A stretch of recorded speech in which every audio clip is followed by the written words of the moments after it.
Love in Singapore സിനിമയിൽ സുരാജിന്റെ intro എങ്ങനെ? ഹലോ ഗായ്സ് പറ. Hello guys. Welcome back to our channel. Razeena Noushad. ചാനലിന്റെ പേര് പറയണ കൊട്ട. കൊട്ടാന്ന് വിളിച്ചതിന് കോപ്പി റൈറ്റ് എല്ലാം തരും. ഒന്നും സ്ട്രൈക്കും റൈറ്റ് ഒന്നും തരരുത്. നമ്മളിവിടെ വെറുതെ വിളിച്ചതാണ്. ആ ഭാഗം എഡിറ്റ് ചെയ്യേണ്ടി വരും. ഹായ് ഗായ്സ്, ചെന്നൈയിൽ വന്നിട്ട് ഞങ്ങളുടെ രണ്ടാമത്തെ വ്ളോഗാണിത്. ആദ്യത്തെ വ്ളോഗ് നമ്മളിവിടെ വരുന്നത് ട്രാവൽ ചെയ്യുന്നതിനായിരുന്നു. ഇപ്പൊ രണ്ടാമത്തത് we are going to Marina beach. അപ്പൊ നമ്മൾ മെറീന ബീച്ചിലോട്ട് പോവുകയാണ് ഗൈസ്. എന്റെ കോസ്റ്റ്യൂം എനിക്ക് കാണിക്കണമെന്നുണ്ട്, പക്ഷെ സ്റ്റാൻഡ് വെച്ചേക്കുന്നത് കാരണം കുറച്ചങ്ങോട്ട് നില്ലുവാവേ. സ്റ്റാൻഡ് വെച്ച് നമ്മളെല്ലാം വെള്ളയാണ്. സമാധാനത്തിന്റെ വെള്ളരി പ്രാവുകളാണ് ഞങ്ങൾ. അനുഗ്രഹം വേണമെന്നുള്ളത് പറഞ്ഞാൽ മതി. ഞങ്ങൾ അനുഗ്രഹം വാരി തരും. ഞങ്ങൾ വാരി പാക്കറ്റിൽ വിതരണം ചെയ്യുന്നുണ്ട് അനുഗ്രഹം. അപ്പൊ ഞങ്ങള് മെറീന ബീച്ചിലോട്ട് പോകാൻ വേണ്ടി ഇറങ്ങിയാണ്. അവിടെ ചെന്ന് കഴിഞ്ഞാൽ മേക്കപ്പ് എല്ലാം ഒളിച്ചു പോകും. മേക്കപ്പ് ഒന്നുമില്ല, ഇച്ചിരി ഫൗണ്ടേഷൻ മാത്രമേ ഇട്ടിട്ടുള്ളൂ. പിന്നെ ഇച്ചിരി സ്റ്റിക്കും. ചെന്നൈയിലേക്ക് വരുമ്പോൾ നമ്മൾ കുറച്ച് കോലമൊക്കെ കിട്ടുന്നുണ്ട്. ഇവിടെ തായ്ലാൻഡിലൊക്കെ പോകുന്ന ആൾക്കാർ നിൽക്കാറിടണം. അപ്പൊ പിന്നെ നമ്മൾ ഇത്തിരി ലിപ്സ്റ്റിക് ഒക്കെ ഇടണ്ട് അല്ലേ മക്കളെ? അപ്പൊ നമ്മള് അവിടെ ഒളിച്ചു നിൽക്കാതെ ഇങ്ങോട്ട് വാ. ഞാൻ എൻ്റെ ഹസ്ബൻഡ് ഇൻട്രോ എടുക്കാൻ പറഞ്ഞപ്പോൾ വന്ന് എത്തി നോക്കിയിട്ട് പോയി. ബാ. അപ്പം നമ്മൾ മെറീന ബീച്ചിലോട്ട് പോവുകയാണ്. എൻ്റെ കോസ്റ്റ്യൂം എൻ്റെ ഹസ്ബൻഡ് നിങ്ങൾക്ക് കാണിച്ചു തരുന്നതായിരിക്കും. എന്നെ മാത്രമല്ല, എന്നെ ബാത്തുനി ഫുള്ളായിട്ട് കാണിക്കണേ. അപ്പം ഞങ്ങൾ പോണ വഴിക്ക് ബാക്കി എടുക്കാം ഗൈസ്. പ്രേക്ഷകരെ പേടിപ്പിക്കാതെ മാറും. അതോടെ തന്നെത്താനെ മേക്കപ്പ് ഒക്കെ ചെയ്യും ഗൈസ്. കണ്ണെഴുതും, അവൾ തന്നെത്താനെ ഫൗണ്ടേഷൻ, എല്ലാ കാര്യങ്ങളും ക്രീമും എല്ലാം ഒക്കെ ഇടും, സൺസ്ക്രീനൊക്കെ ഇടാൻ അറിയാം. പക്ഷെ അവൾക്ക് എവിടെയെങ്കിലും പോകാൻ സമയത്ത് ഞാനും കൂടെ ഉള്ള സ്ഥലത്താണെങ്കിൽ ഇപ്പം നമ്മൾ ഒരുമിച്ച് പോകുമ്പോൾ അവൾക്ക് ഹെയർ സ്റ്റൈൽ ഞാൻ തന്നെ ചെയ്യണം. പക്ഷേ അവൾ വീട്ടിൽ നിൽക്കുമ്പോൾ വെറുതെ കടപ്പുറത്തൊക്കെ കളിക്കാൻ പോകുമ്പോൾ തന്നെത്താനെ ഏതെല്ലാം ഫാഷൻ കിട്ടുമെന്ന് എനിക്ക് അറിഞ്ഞൂടാ ഗൈസ്. അത്രയും നന്നായിട്ട് അവൾ കിട്ടും. പക്ഷേ എവിടെയെങ്കിലും പോകാൻ നിൽക്കുമ്പോൾ ഞാൻ കെട്ടിക്കൊടുത്താലേ പറ്റും. നാച്ചുറൽ ബ്യൂട്ടിയാണെന്നും പറഞ്ഞിട്ട് ഞാൻ മുഖത്ത് ഫൗണ്ടേഷൻ ഇട്ടെന്നും പറഞ്ഞ് തന്തയും മോളും കൂടെ എന്നെ കളിയാക്കുകയാണ് ഗൈസ്, കളിയാക്കുകയാണ് ഗൈസ്. എല്ലാത്തിനും വോയിസ് ഓവർ കൊടുത്ത് ഞാൻ മടുത്തു. അതുകൊണ്ട് ഇതെല്ലാം ഞാൻ സ്പോട്ട് വോയിസ് കൊടുത്തെടുക്കാമെന്ന് വിചാരിച്ച് അപ്പം നമ്മൾ ലിഫ്റ്റിലോട്ട് കയറാൻ പോവുകയാണ്. ഇവിടെ നിന്ന് ഞങ്ങൾ രണ്ടാമത്തെ ഫ്ലോറിലാണ്. ഇനി നമ്മൾ ഗ്രൗണ്ട് ഫ്ലോറിൽ പോകണം. ഞങ്ങൾ ലിഫ്റ്റിൽ കയറിയിരിക്കുകയാണ് ഗൈസ്. ലിഫ്റ്റിൽ കണ്ട മിററുണ്ട്, മിറർ ഗൈസ്. ഞാൻ 10 യൂണിഫോം ഒക്കെ ഇട്ട് എല്ലാ മിററിൽ കൂടെ നമ്മളെ കാണാം. കൈ മാറ്റൂ, ക്യാമറ മേലെ ഷോട്ട് കറക്റ്റായിട്ട്. ഇതാണ് ഗൈസ് ചെന്നൈ. ഇവിടുത്തെ ഒരു സ്ട്രീറ്റ് പോലും ഉറങ്ങാറില്ല. ഇവരൊക്കെ എപ്പോഴും ആക്റ്റീവാണ്. തിരക്കെന്ന് പറഞ്ഞാൽ തിരക്ക്, ഭയങ്കര തിരക്കാണ് ഗൈസ്, ഭയങ്കര തിരക്ക്. ഞങ്ങൾ ഏതോ ഒരു അങ്കിളിൻ്റെ ഓട്ടോയിൽ കയറിയിട്ട് ഇപ്പോൾ മെറീന ബീച്ചിലോട്ട് പോവുകയാണ്. ഈ അങ്കിളിൻ്റെ പേരെന്താണെന്ന് അറിഞ്ഞൂടെ. ബ്ലോക്ക് ഇവിടെ എന്തോ പ്രശ്നം നടക്കുകയാണ് ഗൈസ്. ഈ കൈ അങ്കിളിൻ്റെ പേര് വെച്ചാണ് വേണ്ടേ? പടയപ്പാണോ അരുണാചലാണോ എന്നൊക്കെ അറിയാം.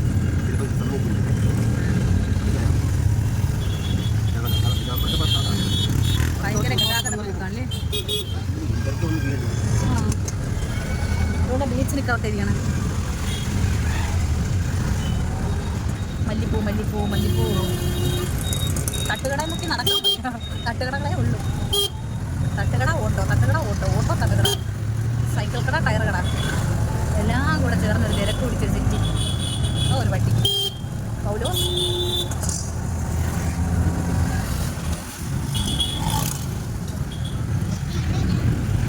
എഡിറ്റ് ചെയ്ത് വലിയ സ്പേസ് കുറവായിരുന്നു ഗൈസ്. നമ്മുടെ ഇവിടുത്തെ പോലത്തെ ആപ്പ ഓട്ടോ ഒന്നും അവിടെ കാണാറില്ല. ചെറിയ ഓട്ടോയാണ്. ഞാൻ ഇക്കാടെ മടിയിലാണ് ഇടുന്നത്.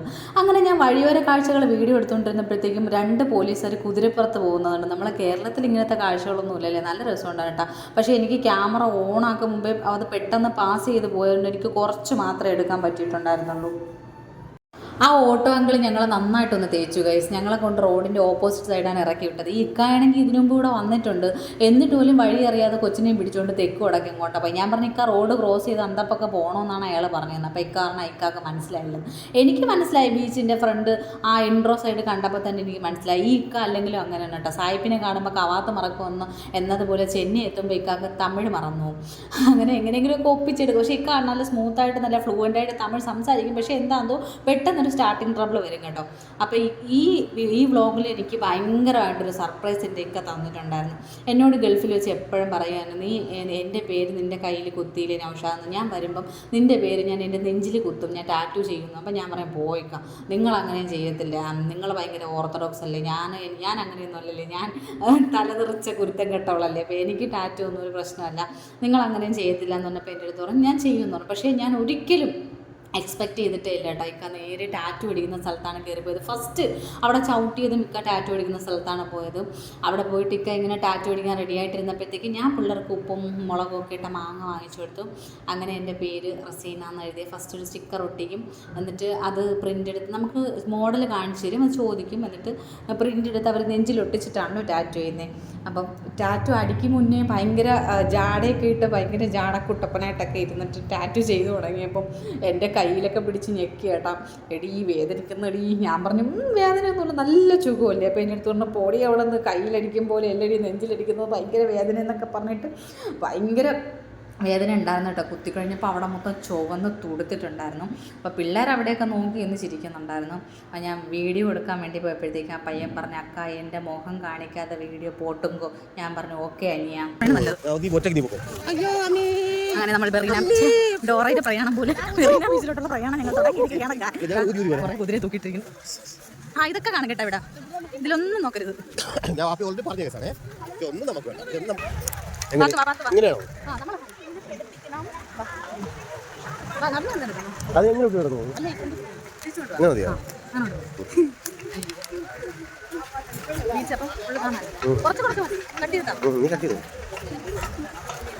മെറീന ബീച്ചിന്റെ സൈഡിൽ കുറെ പുൽമേടൊക്കെ ഉണ്ട്. അപ്പൊ അവിടെ കുറെ പശുക്കുട്ടികളൊക്കെ നിന്ന് മേയുന്നുണ്ട്. അത് പശുക്കുട്ടിയാണോ കുതിരക്കുട്ടിയാണൊക്കെ? പശുക്കുട്ടിയാണ് കേട്ടോ. ഞാൻ കുതിരക്കുട്ടിയാണെന്നാണ് വിചാരിച്ചത്. എൻ്റെ പൊന്നേ ഒരു രക്ഷയില്ലാത്ത വൈബ് കേട്ടോ. അയ്യോ, നമ്മൾ സ്റ്റാർട്ട് ചെയ്ത് തുടങ്ങിയിട്ടേ ഉള്ളൂ. ഇത് ലോകത്തിലെ ഏറ്റവും നീളം കൂടിയ ബീച്ചുകളിൽ രണ്ടാമത്തതാണ്. ഇത് നമ്മൾ നടന്ന ഇതിൻ്റെ അവസാനം എത്തൂല. ഇതിന് ഒരു പ്രത്യേകത ഉണ്ട് മെറീന ബീച്ചിന്. നമ്മൾ ഏത് വഴി വന്നാൽ ഏത് വഴി തിരിച്ചു പോകണം എന്ന് പറഞ്ഞൂടാ, അമ്മാതിരി നീളമുണ്ട്. ഞങ്ങൾ ബീച്ചിൽ ചെന്നിറങ്ങിയ പാടെ അവിടെ ഒരു കുട്ടി നിന്ന് ഒരു കയറിൽ ഇങ്ങനെ ഡാൻസ് ചെയ്യുന്നുണ്ട് കേട്ടോ. മറ്റേ സർക്കസൊക്കെ ഉണ്ടല്ലോ, തെരുവ് സർക്കസ്, അങ്ങനെ എന്തോ ആണെന്ന് തോന്നണം. ജീവിക്കാനുള്ള ഓരോ തത്രപ്പാടെ. എൻ്റെ പാത്തുട്ടിക്കാലം കുറച്ചുകൂടി ഇച്ചിരി കൂടി വലിപ്പം കാണും ഒരു കൊച്ചു കേട്ടോ. അത് ഞാൻ ഈ വീഡിയോ സ്പീഡ് കൂട്ടിയിട്ടേക്കുന്നതാണ്. ഇങ്ങനെയല്ല കുട്ടി ചെയ്യുന്നത്, അത് സ്ലോലിയാണ് ചെയ്യുന്നത്. പക്ഷെ നമുക്ക് കാണുമ്പോൾ പാവം തോന്നും. പാവം കുട്ടികൾ പഠിച്ചൊക്കെ വളരേണ്ട സമയത്ത് അവർക്ക് ജീവിക്കാൻ വേണ്ടിയിട്ടല്ലേ, പട്ടിണി ആയതുകൊണ്ടായിരിക്കും, അന്നം കിട്ടാത്തത് കൊണ്ടായിരിക്കും അവർക്ക് ഇങ്ങനെയൊക്കെ ചെയ്തിട്ട് ജീവിക്കാൻ പറ്റും. നമ്മുടെ നിസ്സാര കാര്യത്തിന് മൊബൈൽ വാങ്ങിക്കൊടുത്തില്ല, ബൈക്ക് മേടിച്ചു കൊടുത്തില്ല, പേന വാങ്ങിച്ചു കൊടുത്തില്ല എന്നൊക്കെ പറഞ്ഞ് സൂയിസൈഡ് ചെയ്യുന്നവർ ശരിക്കും ഇങ്ങനത്തെ വീഡിയോസൊക്കെ അവർ കണ്ടിരിക്കേണ്ടതാണ് കേട്ടോ. അത് കഴിഞ്ഞിട്ട് അളിയനും പോലെ അവർ മൂന്നുപേരും കൂടെ നേരെ അങ്ങ് പോയി. എന്നെ തിരിഞ്ഞു പോലും നോക്കുന്നില്ല ഗൈസ്. അക്ഷരാർത്ഥത്തിൽ ഞാനൊരു വ്ളോഗർ മാത്രമായി ഗൈസ്, ഞാനൊരു ക്യാമറ മീനുവൻ മാത്രമായി. അക്ഷരാർത്ഥത്തിൽ എന്നൊക്കെ പറയുമ്പോൾ സഞ്ചാരമൊക്കെ ഓർമ്മ കേട്ടോ. അങ്ങനെ പപ്പുവാൻ കുനിയിലെ മെറീന ബീച്ചിലെ മണലാരണ്യങ്ങളിൽ കൂടി ഇവരെന്നെ ഒരു വ്ളോഗർ മാത്രമാക്കി, ഒരു ക്യാമറ മീനോത്തിയാക്കി എന്നെ നടത്തിച്ചു ഗൈസ്. ഞങ്ങൾ പൊരിച്ച മീൻ കഴിക്കാൻ വേണ്ടി വന്നതാണ്. മെറീന ബീച്ചിലെ തമിഴ്നാട്ടിലെ മിക്ക ബീച്ചുകളിലും പ്രത്യേകത ഇതാണ്, നമുക്ക് ഫ്രഷ് ആയിട്ട് മീൻ പൊരിച്ച് തരും. മെറീന ബീച്ചിലെ മാത്രമല്ല, പിന്നെ കെട്ടിയവൻ അവിടെ മീൻ പൊരിക്കുന്നത് മേടിക്കാൻ നിൽക്കുന്നുണ്ട്.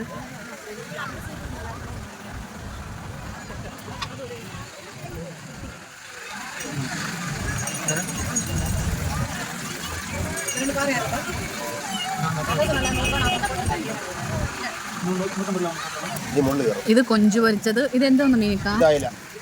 അയല പൊരിച്ചതുണ്ട്, കൊഞ്ച് വറുത്തതുണ്ട്.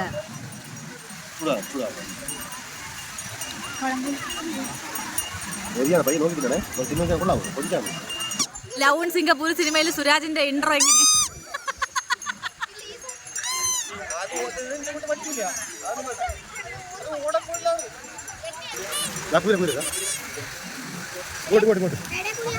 ഇത് ഫുള്ള് കടയാണല്ലേ ഗൈസ്? ഇത് ഫുള്ള് കടയാണ്. അങ്ങ് അറ്റം വരെ ഈ ലൈറ്റ് തീരുന്നിടം ബീച്ച് തീരും. പക്ഷെ അത്രയൊന്നും ഞങ്ങളെ കൊണ്ട് നടക്കാൻ പറ്റില്ല, കാര്യം തിരിച്ചു വരുമ്പോൾ വഴി തെറ്റും. ഞങ്ങൾ ഏകദേശം പകുതിയിൽ പോയിട്ട് എന്താണ്ട് മീൻ കടയിരിക്കുന്നത്. എന്ത് കഴിച്ചാലും 5 മിനിറ്റ് കഴിയുമ്പോൾ ദഹിക്കും ഗൈസ്. അത്രയ്ക്കും മണലല്ലേ, നടന്ന് കാല് പുഴുന്തി പെട്ടെന്ന് ദഹിക്കും. അങ്ങനെ അവിടെ ഒരു കോളിഫ്ലവർ ഫ്രൈ ചെയ്യുന്ന കട എത്തിയപ്പോൾ ഞാൻ പറഞ്ഞു എനിക്ക് കോളിഫ്ലവർ ഫ്രൈയും മുളക് ബജിയും വേണം, അല്ല ഞാനൊരു ഇഞ്ച് നടക്കില്ലെന്ന് പറഞ്ഞ് എൻ്റെ പാവപ്പെട്ട ഭർത്താവ് എനിക്കത് വാങ്ങിച്ചു തന്നു ഗൈസ്.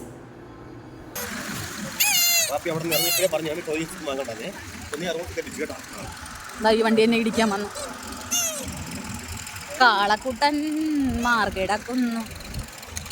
ഇവിടെ എങ്ക നോക്കിയാലും കസേര തന്നെടേ.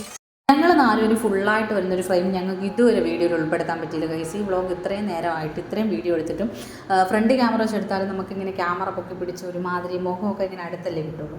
അതുപോലെ ഞങ്ങൾ ബീച്ചിൽ വന്നിട്ട് ഫോട്ടോ എടുത്തിട്ടില്ലായിരുന്നു. അപ്പോൾ ഫോട്ടോ നമ്മൾ സെറ്റിങ്സ് എടുത്ത് കൗണ്ട് ഡൗൺ വെച്ചിട്ട് ക്യാമറ വെച്ചിട്ട് എടുത്തതാണ് കേട്ടോ വീഡിയോ. ഈ കൗണ്ട് ഡൗൺ കഴിയും മുന്നേ അവൻ ഓടിപ്പോയിട്ട് നോക്കും ഫോട്ടോ എങ്ങനെ ഉണ്ടായിരുന്നെന്ന്. ഇപ്പോൾ ഹറബി ഒട്ടക്കും ഈ മാധവൻ നായർ എന്ന് പറഞ്ഞ സിനിമയിലെ പോലെ കാല് പൂഴിന്തി കൊണ്ട പോലീസുകാരെ കൊണ്ടടി. അവിടെ നമുക്ക് പ്രശ്നമൊന്നും വരില്ല. അയ്യോ, സ്ട്രെയിറ്റ് കുറച്ച് പോയിട്ട് ഈ അയ്യോ അവിടെ ഇരിക്കട്ടെ, നമുക്ക് പോയിട്ട് ഗൈസ്. ഒരു മടി പിടിച്ച തന്തയും മോനും കൂടെ ഞങ്ങളെ കൂടെ വന്നിട്ട് നടക്കാൻ വയ്യാന്ന് പറഞ്ഞ് ഏതോ ഒരു കടയിൽ കയറി ഇരിക്കണേ. ഞങ്ങളടുത്ത് പോയിട്ട് തിരിച്ചു വരാൻ പറഞ്ഞു. വേറൊന്നും കൊണ്ടല്ല ഗൈസ്, എൻ്റെ ഇക്കാണെങ്കിൽ നടക്കാൻ വയ്യ, ആക്കണം, കിതയ്ക്കുന്നു, ശ്വാസം മുട്ടുന്നു, എന്തൊക്കെയോ മുട്ടുന്നു. ഞങ്ങൾ ഇവിടെ കണ്ടിട്ടേ വരുള്ളൂ എന്ന് പറഞ്ഞപ്പോൾ നമ്മൾ പറഞ്ഞു നിങ്ങൾ ഒറ്റയ്ക്ക് പോയി കണ്ടിട്ട് വരാം. എന്നാൽ ഞങ്ങൾ ഒറ്റയ്ക്ക് പോകും, രണ്ടുപേരും എങ്ങനെ ഒറ്റയ്ക്കാവും? അപ്പോൾ നമ്മൾ ഇരട്ടയ്ക്ക് പോകും, കണ്ടിട്ടേ വരുള്ളൂ. ഇവിടെ കാണാം, മുറിനെ വെച്ച് കാണാനല്ലേ പിന്നെ വന്നത്. ഞങ്ങളടുത്ത് പറയുന്നത് നിങ്ങളത് കണ്ടിട്ട് വാങ്ങും, നമ്മൾ കാണും. ഇതെങ്ങനെ കേസ് കാണാതെ പോണത്? കണ്ണെത്താ ദൂരത്തോളം നോക്കത്താ ദൂരത്തോളം എന്ന് പറയുമ്പോൾ യോ എൻ്റെ പൊന്നെ, ഇത് എവിടെ തുടങ്ങി? നിങ്ങൾ ഈ കാണുമ്പോലെ നല്ല കേസ്. വന്ന് നോക്കണം, വന്ന് ഇതൊക്കെ ഒത്തിരി ദൂരെയാണ്, ഒത്തിരി ദൂരെയാണ്. ഇത് സൂം ചെയ്ത് കാണിച്ചു തരും, ഇത് സൂമിങ് ആണ്. അയ്യോ, വെറുതെ ഇല്ല അമല ഷാജി അമൃത ഷാജിയൊക്കെ തമിഴ്നാട് ഇഷ്ടപ്പെട്ട് ഇവിടെ താമസിക്കുന്നില്ലേ? നല്ല രസമുണ്ട്. എങ്ങോട്ട് തിരിഞ്ഞാലും മണൽ, ഇവിടെ എങ്ങും മണൽ മാഫിയ ഇല്ലേ ഇടയിൽ? അയ്യോ, അതോ അവിടെ പിള്ളേർ കളിക്കണം പോകുന്നല്ലേ? ശരിക്കും പറഞ്ഞാൽ പകൽ വന്നാൽ ഇവിടെ കത്തി കരിഞ്ഞു പോവും, അത്രയ്ക്ക് വെയിലാണ്. ഇത് തീരുന്നില്ലയുടെ, വെറുതെ ഇല്ലടെ ഇത് ലോകത്തിലെ നീളം കൂടിയ രണ്ടാമത്തെ ബീച്ചായത്. ഇത് കാണുമ്പോൾ കാഞ്ചന ഓർമ്മ വരും ഗൈസ്. അങ്ങനെ ഏറ്റവും നീളം കൂടിയ ബീച്ചായ മെറീന ബീച്ചിൻ്റെ എൻഡിൽ ഞങ്ങളെത്തി. ആ കാണുന്നതൊന്നും ബീച്ചിൻ്റെ വെളിച്ചമല്ല, അതൊക്കെ വീടുകളിൽ ഈ ബീച്ചിൻ്റെ എൻഡിൽ വെച്ചേക്കുന്ന വെളിച്ചമാണ്. കടകളൊക്കെ അവസാനിച്ചു, നമ്മൾ തിരിച്ചു പോകുകയാണ് ഗൈസ്. അത് വരാൻ പറ്റൂല, ഒരു ശകലം കാറ്റടിച്ചപ്പോൾ തണുത്ത് പറയണം. ഇതിനെയൊക്കെ കൊണ്ട് എങ്ങനെ വരും? ഓരോരുത്തർ ഇവിടെ പെറ്റിക്കോട്ട് വിട്ടുകൊണ്ടിരിക്കണം, അവർക്കൊന്നും നടക്കണില്ലേ, നമുക്ക് തണുക്കണം. അപ്പോൾ ഞങ്ങൾ വന്ന് ബീച്ചിൻ്റെ എൻഡിൽ വന്ന് ബീച്ച് കണ്ട് തീർത്ത് നമ്മൾ പോകുകയാണ് ഗൈസ്, പോകുകയാണ്. നമ്മളൊരു കാര്യം ചെയ്യണമെന്ന് തീരുമാനിച്ചാൽ ചെയ്തിട്ടേ മാറുള്ളൂ. വാപ്പിയും കുഞ്ഞും അവിടെ ഇരിക്കണം, പകുതി കഴിച്ച് രണ്ടുപേരും അവിടെ ഇരിക്കണം. രണ്ടുപേർക്കും നടക്കാൻ വയ്യ, ലോകമടിയന്മാരാണ് രണ്ടുപേരും. പക്ഷെ നമ്മൾ നടക്കും. കാര്യം നമ്മൾ ഈ കാഴ്ചകളൊക്കെ ഭൂമിയിൽ കാണാനാണ് ഉണ്ടാക്കി വെച്ചേക്കുന്നത്. നമ്മളതൊക്കെ കണ്ടു തന്നെ കാണാം. കുറവൊക്കെ പറഞ്ഞ് മറ്റുള്ളവരെന്തൊരു ചെയ്യണം, നോക്കുക എന്തൊരു ചെയ്യണം, അവരെന്ത് ചെയ്യണം. മറ്റുള്ളവർ നന്നാവണേൽ അസൂയം പൂണ്ട് കയറി എവിടെയെങ്കിലും ആരെങ്കിലും കുറ്റം പറഞ്ഞ് കുത്തിരിക്കണേക്കാൾ നല്ലതല്ലേ? നമുക്ക് ലോകത്ത് എന്തോരം കാഴ്ചകളുണ്ട്. നമ്മളെ ട്രാവൽ ചെയ്യുന്ന ചിത്രനെ നമ്മൾ ഭയങ്കര ഫാനാണ് ചിത്രൻ്റെ. നമ്മളെ ചിത്രം പറയുമ്പോൾ സുഹൃത്തുക്കളെ, നമുക്ക് ഈ ലോകത്ത് കാണാൻ എന്തൊക്കെ കാഴ്ചകളുണ്ട് സുഹൃത്തുക്കളെ. അപ്പം ബ്യൂട്ടിഫുൾ ആയിട്ടുള്ള മൊമെൻറ്റ്സ് എല്ലാം എൻജോയ് ചെയ്യുക. ഞങ്ങൾ മെറീന ബീച്ച്, ചിത്രം മാത്രമല്ല നമ്മളെ ബാക്ക് പാക്കർ അരുണിമ, മറ്റേ മാഹീൻ, നമ്മുടെ ഹിറ്റേക്കിംഗ് ഉണ്ടല്ലോ മാഹീൻ, അവരെല്ലാവരും, എനിക്ക് ഇവരെയൊക്കെ ഭയങ്കര ഇഷ്ടമാണ് കേട്ടോ. പിന്നെ നമ്മുടെ ലെജൻഡ് സന്തോഷ് ജോർജ് കുളങ്ങര, സന്തോഷ് ജോർജ് കുളങ്ങരയുടെ ബിഗ് ഫാനാണ് ഞാനും പാത്തും, SGKയുടെ കട്ട ഫാനാണ്. അപ്പം ഞങ്ങൾ ഇനി കഴിക്കാൻ വയറ്റിൽ സ്പേസ് ഒന്നുമില്ല, കുറേ കഴിച്ച്, മീൻ ഫ്രൈ ചെയ്തത് കഴിച്ച്, കോളിഫ്ലവർ ഫ്രൈ ചെയ്തത് കഴിച്ച്. ഇതാ പൊന്നോ, ഓടല്ലേ പട്ടി കുരയ്ക്കുന്ന കൈ, ഓട്ടിട്ട് കഴിക്കുമെന്ന് പറഞ്ഞൂടാ എൻ്റെ അമ്മയെ. അത് അവർ പരസ്പരം കുരയ്ക്കുന്നതാണ് ഗൈസ്. ഇവിടെ പട്ടിയെ മാത്രമേ എനിക്ക് പേടിയുള്ളൂ, പട്ടി കടിക്കൂ. കാര്യം ബീച്ച് നിറച്ച് പട്ടി, ഭൂതവും പ്രേതമൊന്നും ഇല്ലടി ലോകത്ത്. പിന്നെ ഉണ്ട് ഗൈസ് ബീച്ച്. ഞങ്ങളുടെ നാട്ടിലെ ബീച്ചിൽ 6 മണി കഴിഞ്ഞാൽ പ്രേതം വരുമെന്ന് പറഞ്ഞാൽ 6 മണി കഴിയുമ്പം സന്ധ്യയ്ക്കൊരു ബാങ്ക് കൊടുക്കുമല്ലോ, ആ സമയത്ത് ഞങ്ങൾ അടിച്ചകത്ത് കയറ്റും. ഇവിടെ 10 മണിയായി, ഇവിടെ പ്രേതങ്ങൾ വരില്ല കേട്ടോ. ഇത് ചെന്നൈയല്ലേ, തമിഴ്നാട്ടിൽ പ്രേതങ്ങൾ വരത്തില്ല, കേരളത്തിൽ മാത്രമേ പ്രേതങ്ങൾ വരുള്ളൂ. കേരളത്തിലെ പെരുമാത്ര ബീച്ചിൽ മാത്രം വരുന്ന ഒരു പ്രത്യേക സൈസ് പ്രേതങ്ങളാണ് കേട്ടോ. ഇത് എൻ്റെ നാട്ടുകാർക്കിട്ട് കൊള്ളാൻ വേണ്ടി തന്നെയാണ് എടുത്തത്. അന്ധവിശ്വാസങ്ങളും ഇല്ലായ്കളും നോണയും പറഞ്ഞ് കുട്ടികളുടെ ഭാവി ദയവ് ചെയ്ത് തുലയ്ക്കരുത്. അവരെ ട്രാവൽ ചെയ്യാൻ വിടൂ, അവർ ലോകം കണ്ട് വളരട്ടെ, സന്തോഷിക്കട്ടെ. അയ്യോ, ഇനി ഡയലോഗ് പറഞ്ഞ് ഞാൻ കരഞ്ഞു ഗൈസ്. അപ്പോൾ കയ്യിൽ പൈസയൊക്കെ ഉണ്ടെങ്കിൽ നമ്മൾ കിട്ടുന്ന അവസരങ്ങളെല്ലാം നോട്ട് ദ പോയിന്റ്. പൈസ ഉണ്ടെങ്കിൽ, അതായത് നമുക്ക് ട്രാവൽ ചെയ്യാൻ ഒരു കുടുക്കയിൽ ഒരു 10 രൂപ വെച്ചിട്ട് കൂട്ടിയാലും മതി. നമുക്ക് വർഷത്തിൽ ഒരു തവണ ട്രാവൽ ചെയ്യാൻ പറ്റും, സിംഗിളായിട്ട് ട്രാവൽ ചെയ്യുന്നവർക്ക്. അല്ലാത്തവർക്ക് നമ്മൾ ചെറിയൊരു സേവിങ്സ് നമ്മൾ മാറ്റി വെച്ചാൽ നമുക്ക് ട്രാവൽ ചെയ്യാൻ പറ്റും. അപ്പോൾ എല്ലാവരും കിട്ടുന്ന സമയം ട്രാവൽ ചെയ്യുക. ലോകത്തിലെ ഏറ്റവും നീളം കൂടിയ രണ്ടാമത്തെ ബീച്ചായ മെറീന ബീച്ച് മൊത്തം നടന്ന് വീഡിയോ എടുത്തിട്ടാണ് ഞാൻ ഇന്ന് കിതയ്ക്കുന്നത്. അത്രയും ക്ഷമയുള്ളവർക്ക് മാത്രമേ മെറീന ബീച്ചിൻ്റെ അങ്ങേ അറ്റം വരെയൊക്കെ പോയി വീഡിയോ എടുക്കാൻ പറ്റുള്ളൂ ഗൈസ്. ഞാൻ അങ്ങ് അറ്റമൊന്നും പോയിട്ടില്ലായിരുന്നു കേട്ടോ. ആ കടകൾ തീർന്നപ്പോൾ തിരിച്ചു വന്നതാണ്. ഇത് കണ്ടാൽ തീരത്തൊന്നുമില്ല ഗൈസ്, അത്രയ്ക്ക് നീളമാണ് മെറീന ബീച്ച്. അവിടെ വരുന്ന എല്ലാവരും അവിടെ നിന്ന് കുറച്ച് കറങ്ങി കാണും, പിന്നെ കുറച്ച് നടക്കും, പിന്നെ വീഡിയോയിൽ ഫോണിൽ സൂം ചെയ്തിട്ടൊക്കെ തന്നെയാണ് വീഡിയോ എടുക്കുന്നത്. തിരിച്ചു വന്നപ്പോൾ തന്നെ ഞാനും മിക്കായും കുഞ്ഞും കൂടെ ഏതൊക്കെ ദിക്കിലായിപ്പോയി. കാര്യം ഒരുപോലത്തെ കടകളാണ് അവിടെ മൊത്തം. ബലൂൺ കുത്തിപ്പൊട്ടിക്കുന്ന ഗെയിമിൻ്റെ കട തന്നെ 3-4 ഉണ്ടായിരുന്നു. അവസാനം അടയാളം പറഞ്ഞ് എങ്ങനെയോ കണ്ടുമുട്ടി. എന്നിട്ട് ഞങ്ങൾ ഒരു കടയിലോട്ട് പോയി, ഒരു സ്റ്റുഡിയോയിലോട്ട് പോയി ഗൈസ്. ഞാനും ഇക്കായും കൂടെ മുമ്പ് ഒറ്റയ്ക്ക് ഇവിടെ ഞാൻ പിള്ളേരില്ലാതെ വന്ന സമയത്ത് ഈ കടയിൽ വന്നിട്ട് ഈ സിനിമാ താരങ്ങളുടെയൊക്കെ കട്ടൗട്ട് വെച്ചേക്കുന്ന ഈ സ്റ്റുഡിയോയിൽ വന്നിട്ട് ഞങ്ങൾ പൗച്ച് ചെയ്തിട്ടുണ്ടായിരുന്നു കേട്ടോ. ഞങ്ങളുടെ ഫോട്ടോ വെച്ചിട്ട് 200 രൂപയുള്ളൂ രണ്ടുപേർക്കും ഒരേപോലത്തെ പൗച്ച്. അന്ന് ഞങ്ങൾ പൗച്ച് ചെയ്തിട്ടുണ്ടായിരുന്നു. അപ്പോൾ അതേപോലെ ഒരേപോലത്തെ പൗച്ച് ചെയ്യാൻ വേണ്ടിയിട്ട് വന്നതാണ്. പിന്നെ ഞങ്ങൾ അവിടെ നിന്ന് ഇറങ്ങി റൂമിലോട്ട് തിരിച്ചു പോകണം. അപ്പോൾ ഈ ഓട്ടോക്കാർ നമ്മളെ മാക്സിമം മലയാളികൾ അറിയാത്തവർ ചെന്ന് പെട്ടാൽ അവിടെ നമ്മളെ പിഴിയാറുണ്ട് കേട്ടോ. അപ്പോൾ അതിനെക്കുറിച്ച് ഞാൻ അടുത്ത വ്ളോഗിൽ പറയുന്നതായിരിക്കും ഗൈസ്. അപ്പോൾ ഈ വ്ളോഗിൽ എന്തായാലും വ്ളോഗ് വൈൻഡപ്പ് ചെയ്യാറായി, അതിന് സമയമില്ല. വൈൻഡപ്പ് വീഡിയോ ഒന്നും എടുക്കാൻ ഞങ്ങൾക്ക് യാത്രാക്ലേശം കൊണ്ട് പറ്റിയില്ല കേട്ടോ. ഒരുപാട് നടന്ന കാലൊക്കെ അതിനുണ്ടായിരുന്നു. അങ്ങനെ ഞങ്ങൾ റൂമിൽ തിരിച്ചെത്തി. ബിസ്മി ഹോട്ടലിൽ നല്ല ഒരു അടിപൊളി ചിക്കൻ ബിരിയാണിയും കഴിച്ച് ഞങ്ങളുടെ വ്ളോഗ് വൈൻഡപ്പ് ചെയ്തു. ഇനി അടുത്ത ചെന്നൈ സീരീസുമായിട്ട് കാണാം ഗൈസ്. അടുത്ത ചെന്നൈ വ്ളോഗിൽ കാണാം കേട്ടോ. ടാറ്റാ.